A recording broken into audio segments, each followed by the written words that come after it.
Mehmet pun berkata, "Lalu bagaimana dengan dirimu, Dervis? Kapan kamu akan membayar dosamu?" Dervis menjawab, "Aku kira kamu ingin membuka halaman baru di hidupmu." Mehmet pun menjawab, "Aku sudah memilikinya, Dervis. Jika raja memikirkan itu pantas, maka aku akan menjadi Han di Crimea. Dan kamu, hanya ini yang bisa kamu lakukan. Selain kamu tidak setia, kamu hanyalah pelayan, Dervis. Aku sebaliknya berasal dari darah bangsawan Cengiz Han." Bense Ali Cengiz'den. Penjaga pun menginfokan bahwa raja telah memanggil Mehmet. Mehmet lalu masuk ke dalam ruangan. Hünkârımız sizi kabul edecek.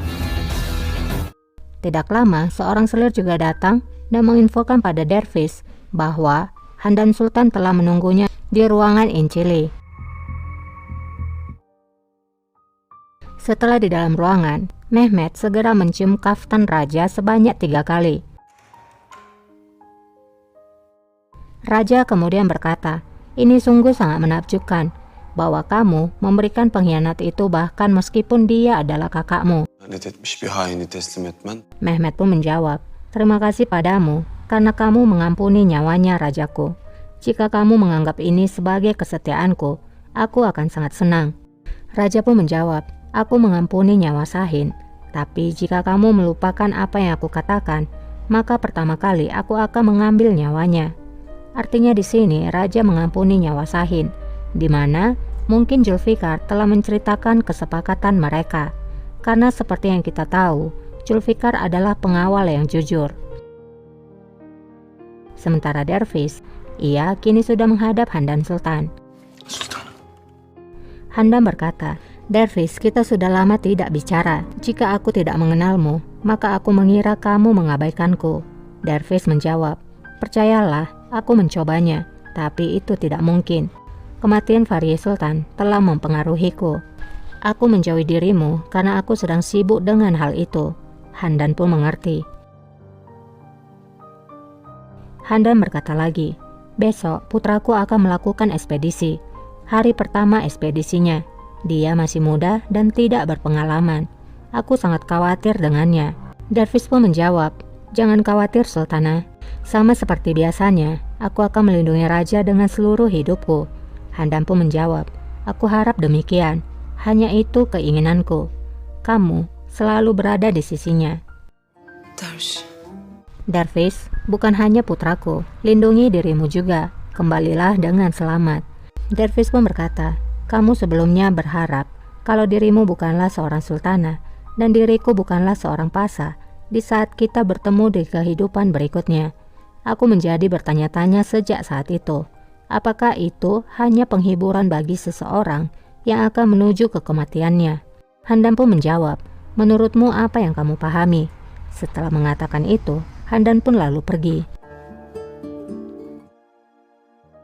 Terlihat Bulbul kini sudah sampai di ibu kota. Senin döşek de hayli. Penjaga mengeluh karena barang-barang milik Bulbul sangat banyak dan berat.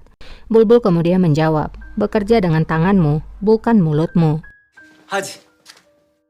Janet yang melihat Bulbul langsung menghampirinya. Ia pun bercanda dengan menyebutkan Bulbul sebagai Pasa. Paşam, hoş geldin. "Pasa, selamat datang kembali. Sangat senang melihatmu." Bulbul menjawab, "Beraninya kamu bicara padaku." Janet pun menjawab, "Mereka menguncimu di kereta emas, dan kamu mengerang demi Safiye Sultan. Kamu merasa pahit karena dirimu diambil darinya." Bulbul pun menjawab, "Berhentilah bercanda, Janet. Di mana keberadaan si Malang Haci? Aku mengira dia akan menyambut kedatanganku. Apakah dia sudah mati?" Kavurduğunuzda haberim mi yok?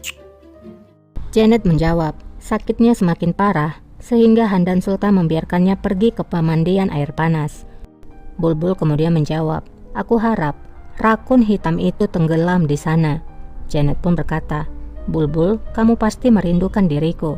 Mulai dari sekarang, kita tidak akan pernah berpisah. Ayolah, katakan saja."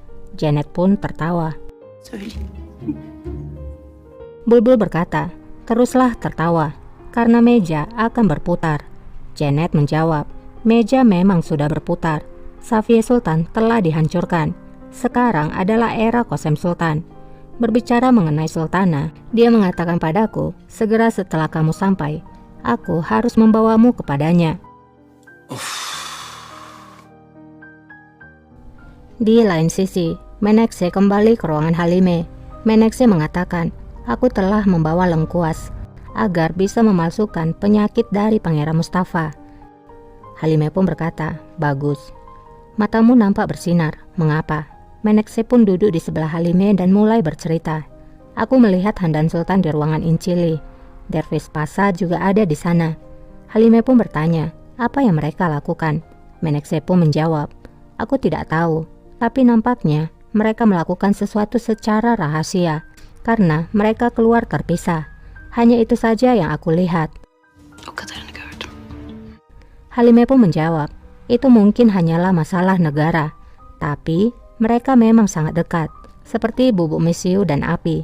Mari kita menyelidikinya. Aku mencium sesuatu yang sangat mencurigakan. Kita sangat beruntung. Di ruangan Qasem, Bulbul telah menghadap. Bulbul berkata, lihatlah dirimu sultanaku. Pada suatu hari, kamu melakukan apapun agar dirimu keluar dari sini. Sekarang kamu memiliki segalanya. Qasem pun menjawab, air di bawah jembatan sekarang. Bulbul, Safia Sultan temanmu adalah musuhku. Tapi kamu berbeda. Aku tahu kamu masih memiliki kebaikan di dalam dirimu. Aku memberikanmu satu kesempatan terakhir untuk memilih sisi yang benar. Bulbul pun menjawab, aku tidak peduli siapa yang benar dan salah Sultana. Tapi aku tahu, aku tidak akan berkhianat pada Safia Sultan, bahkan meskipun aku akan mati. Karena bukan hanya sehari ataupun setahun kami bersama. Kami menghabiskan waktu bersama seumur hidup. Aku tidak bisa mengambil satu langkah pun darinya. Kami adalah Safia Sultan dan Bulbul. Qasem pun menjawab, aku tidak ingin kamu mengkhianatinya. Aku juga tidak ingin kamu berada di sisiku. Hanya jangan menentangku, karena jika kamu datang ke jalanku, aku tidak akan berbelas kasihan padamu. Setelah mengucapkan itu, Qasem pun menyuruh Bulbul untuk keluar.